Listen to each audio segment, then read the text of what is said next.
Pois é, gente, ontem aconteceu o lançamento então do Paulistão 2026, que vai ser transmissão, aliás, vai ter transmissão exclusiva aqui da nossa tela da Record. E o maior e mais disputado campeonato estadual do Brasil está com algumas mudanças, inclusive. A nossa repórter Duda Gonçalves vai contar mais detalhes pra gente.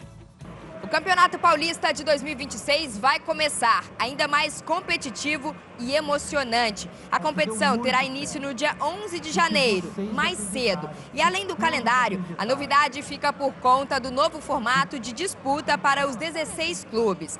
Não existem mais grupos. Cada time vai fazer 8 jogos na primeira fase. As quartas de final e semifinais serão em jogo único. Todos os clássicos estão mantidos. Os clubes saíram apaixonados pelo novo Paulistão, por esse novo desafio que vai ser imprevisível. Dos 16 clubes, 6 deles estão na Série A do Campeonato Brasileiro. São eles o atual campeão do Paulistão, Corinthians, Palmeiras, Santos, São Paulo, Mirassol e Red Bull Bragantino. Os novatos do Paulistão 2026 são Primavera e Capivariano, que subiram da Série A2. Em 2026, a Record vai transmitir 19 jogos com exclusividade na TV aberta. E você também vai poder acompanhar na tela do R7 e Record Plus. A gente transmite mais jogos, tem rodada que serão 2 jogos, rodada dupla. Então eu estou ansiosa, muito animada com o que vem pela frente e vai ser mais um sucesso, vocês vão ver. Pode ter certeza, com certeza a Record vai trazer para você um grande espetáculo. E para falar mais sobre o Paulistão, nós recebemos aqui Marcos Andrés, que é comentarista, inclusive esportivo. Muito obrigado, Marcão, pela sua presença. Grande Alvarez, tudo certo, cara? Uma boa tarde a você, Pagliani, boa tarde a todos vocês e telespectadores da Record, né? Aqui no Balanço Geral, estamos aí à disposição para falar um pouco desse futebol apaixonante, dessa bola que gira o mundo, né? Já te faço a primeira pergunta, você gostou desse novo formato aí, dessa mudança? Olha, a Federação Paulista estava um pouco sem opções, né? Diante da mudança de calendário, 11 datas, ficou apertado. Mas a gente entende que o Campeonato Paulista é o único campeonato mais importante dos estaduais de todo o Brasil. É o mais disputado, o mais valorizado, o que tem mais investimento. Então, apertado do jeito que ficou, foi a solução que foi encontrada, foi reduzir aí o número de jogos, né? Para os clubes também, e vai ser uma verdadeira maratona. Eu nem chamo de campeonato, acho que é um torneio e que, diferentemente dos demais, quem começar mal não vai ter muito tempo para se recuperar, não. O segredo é começar bem. Bom, vamos lá, para a gente poder entender. Claro que a gente fica focado nos grandes times aí, né? Você acredita no quê? Palmeiras, Corinthians, São Paulo, Santos, como é que está essa história aí? Sempre recai, vamos dizer assim, o favoritismo para os grandes, né? Que tem mais investimento, tem mais cota da federação e tudo mais. Saber como que esses grandes vão encarar esse torneio de 11 datas, né? Se vai vir já imediatamente com os times principais, vai ser início de temporada, pré-temporada, preparativos, talvez aí com times aí mesclados e tudo mais. E aí pode surgir um emergente aí, como está o Mirassol, o próprio Bragantino, né? E alguma surpresa aí do interior.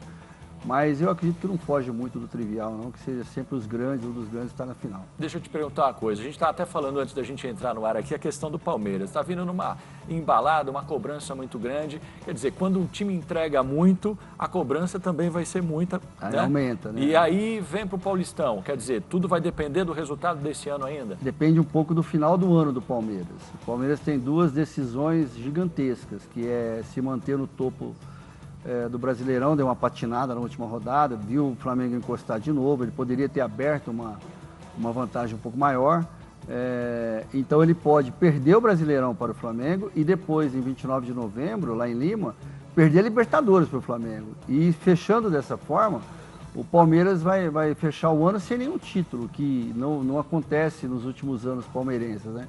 Então a pressão por título, já no início de 2026, vai ser maior ainda, principalmente por parte da torcida. A pressão sobre a Leila vai ser maior também.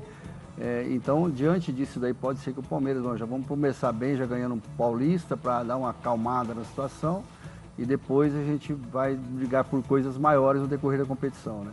Então, acho que tudo passa por esse momento do Palmeiras. Se ele conseguir pelo menos uma das 2 competições, ele entra um pouco mais tranquilo, entra com título no ano. Caso contrário, o Palmeiras vem pressionado por títulos, mas o bom futebol e o grande investimento não vai deixar de existir. E aí também é um desafio muito grande para aqueles times que vêm logo atrás ali, né? Que sempre se preocupam com jogar com grandes times da nossa capital. Por exemplo, vamos falar um pouquinho do Botafogo. Como é que está isso aí? Porque, afinal de contas, é também uma das grandes promessas que a gente tem. Mas também esse ano está preocupante, né? Não só esse ano, né? Os últimos anos do Botafogo sempre são preocupantes. E preocupantes de uma forma lamentável, né? Preocupantes sempre brigando embaixo da tabela. O fato é que o Botafogo vai ter aí o seu grupo, né? Clubes aí um pouco mais inferiores aos seus jogos, né? Em função da qualificação nesse ano do Paulistão, que ficou à beira do rebaixamento também, né? Então ele pega os dois caçulas, né? Que vem aí com promessas de querer fazer alguma coisa, Capivariano e Primavera. O Primavera é SAF, o Capivariano também é SAF, né?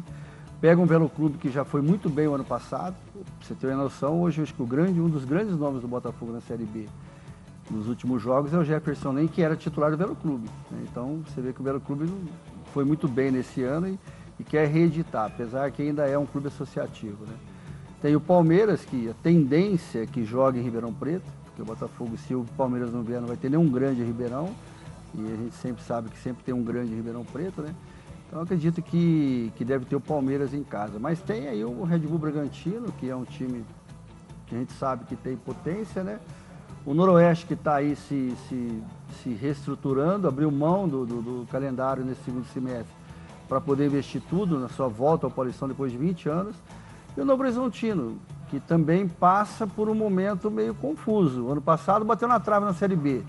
Esse ano, por causa de seus jogos em casa, pode ser que fique também ali quinto, sexto lugar e fique fora, né? Tudo pode acontecer, mas como pode subir também, né? Detalhe, o torcedor do Botafogo tem que torcer para o Novo Horizontino subir e torcer para o Santos não cair. Acontecendo isso, já que a Ponte Preta foi campeã da Série C, o Botafogo tem calendário na Copa do Brasil também o ano que vem, mas depende disso tudo.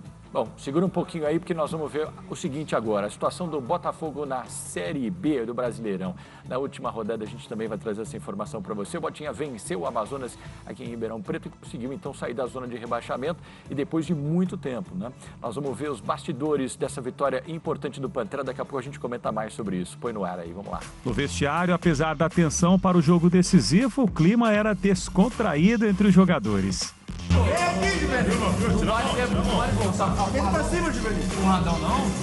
Antes de entrar em campo, o técnico Ivan Izzo deixa um recado. Pressão! Pressão nos caras! Ganha duelo! Ganha a segunda bola! Não tem bola perdida! Hoje não tem dúvida! E o goleiro Victor Souza convoca os companheiros para o duelo que iria começar. Todas as vezes que colocaram a gente em provação, nós demos resposta. Hoje é mais um momento, hoje é mais um dia. Depende da gente, só depende da gente para sair dessa situação. É o nosso momento. Hoje eu tenho certeza que a gente vai fazer a diferença. Todos que entrarem aí vão fazer a diferença. É na nossa casa, rapaziada. É isso, não podemos perder a oportunidade. Vambora! E lá foi o tricolor para a batalha.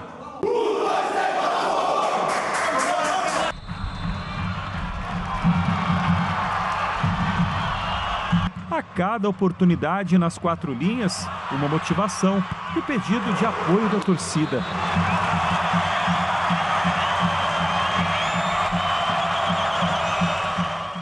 A arquibancada, com mais de 8.000 pessoas, empurrava o time.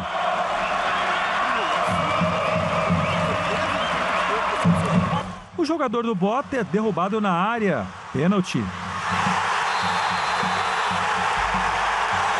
E você já sabe o que aconteceu. Léo Gamalho foi para a cobrança, bola no travessão e lá dentro do gol para abrir o placar.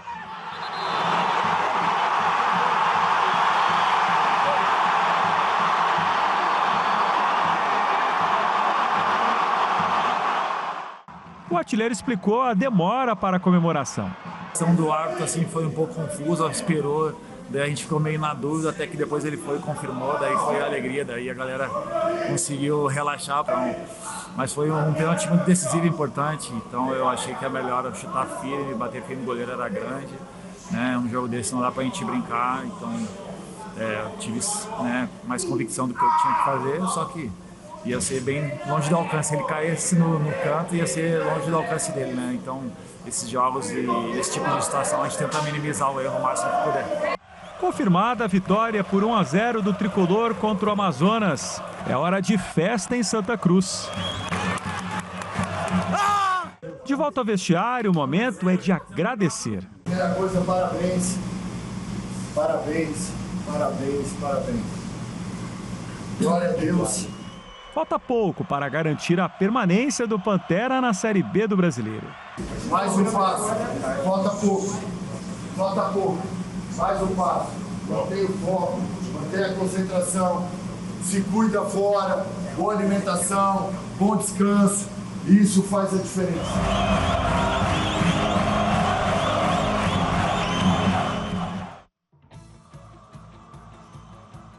Pois é, você sentiu um pouquinho daquele clima, como é que é ali nos bastidores, né? Toda aquela empolgação, depois aquele alívio da vitória, mas a coisa não termina por aí não. Deixa eu aproveitar a presença do nosso comentarista esportivo Marcos Andrés, até pra gente falar dessa reta final dos times da nossa região da Série B do Brasileirão.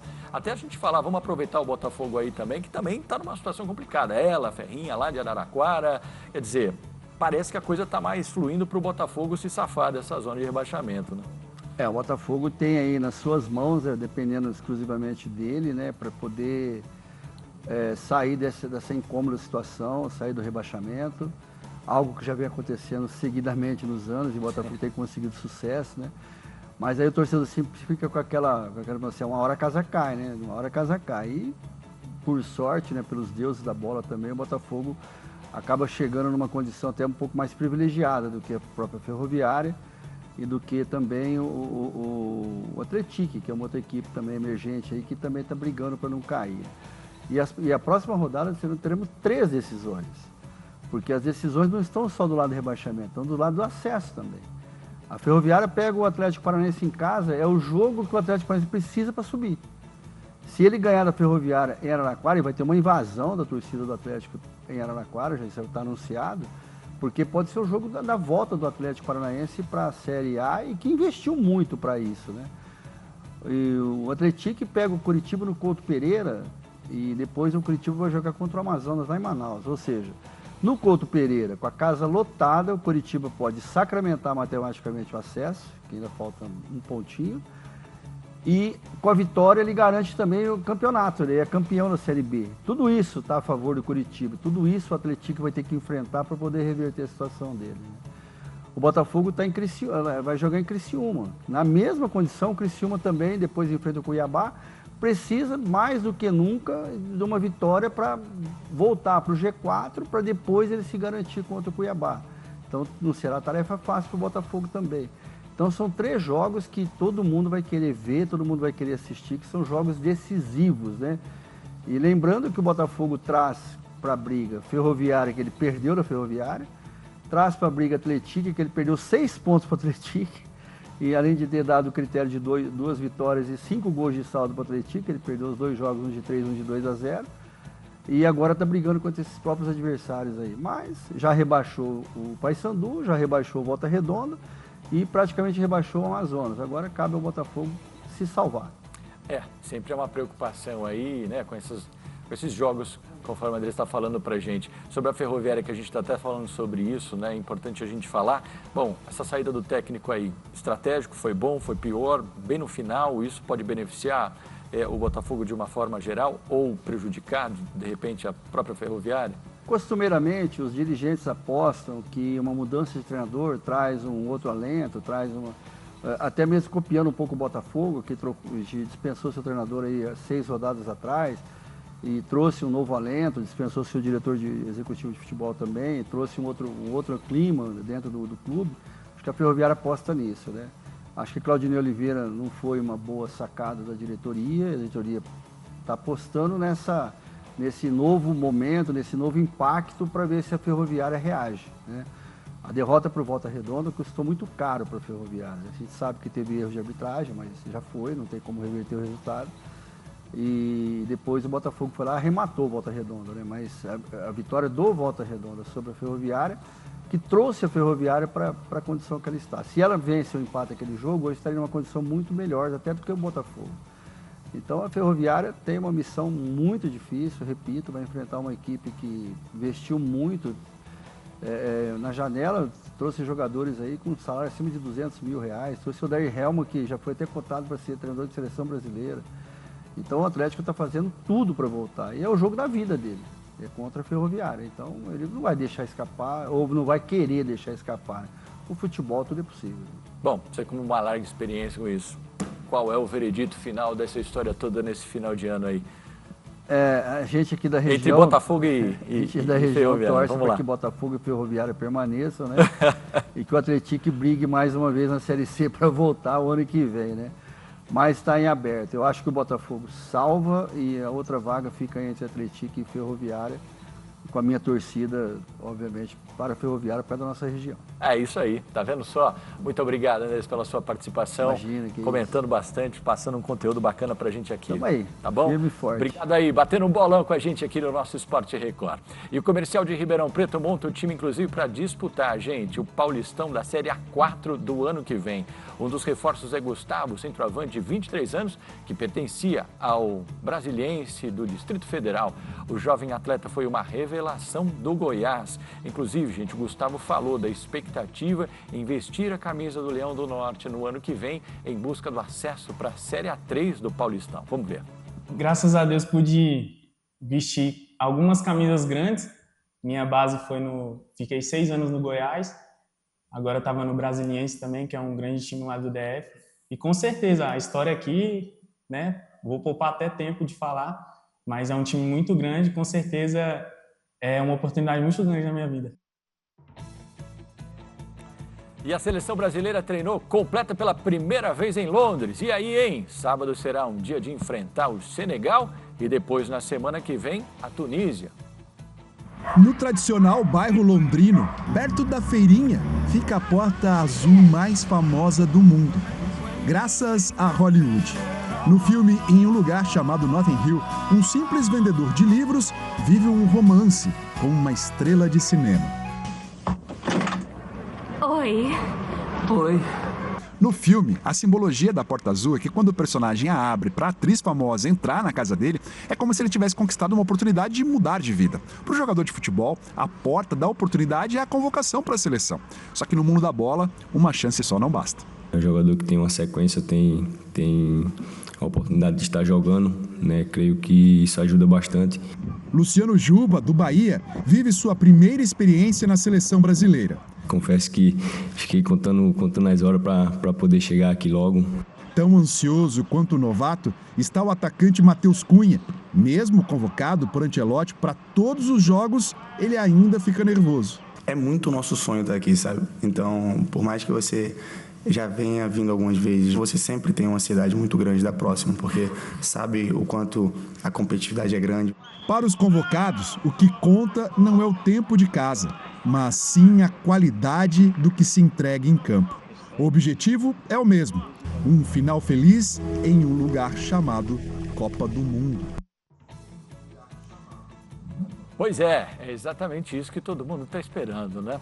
Bom, seguinte, pessoal, vamos lá as imagens dos nossos atletas corredores da nossa região. Você já mandou a sua mensagem aí, você já mandou a sua foto, então participe com a gente. Por exemplo, a Ingrid de Sertãozinho mandou essa foto aqui pra gente, vamos dividir. Dá uma olhada aí, ó, vibrando, correndo, que foto bacana, é isso aí. Manda o seu WhatsApp também, se você corre, se você faz um esporte, manda pra gente aí porque vai ser bem legal. Olha isso, que animação, né? É bem a cara de quem pratica esporte, com aquela alegria, com aquela adrenalina toda, bem bacana mesmo. Olha aí um casal que treina junto, Sargento Renato e a Cássia de Tuverava, também a gente vai dividir com vocês. Casal junto aí, ó, inclusive exibindo a medalha, parabéns a vocês, isso é muito bom, né? Quando o casal se une, os dois vão junto, um incentivando o outro, mais uma oportunidade que a gente traz para você. Você pratica também alguma atividade? Manda pra gente no nosso WhatsApp. O Fernando de Franca não tá correndo, mas ele tá se exercitando, olha aí, ó, você já fez isso em casa? Meu amigo, eu já tentei, o negócio não é fácil não. Para fazer isso tem que ter muita resistência mesmo.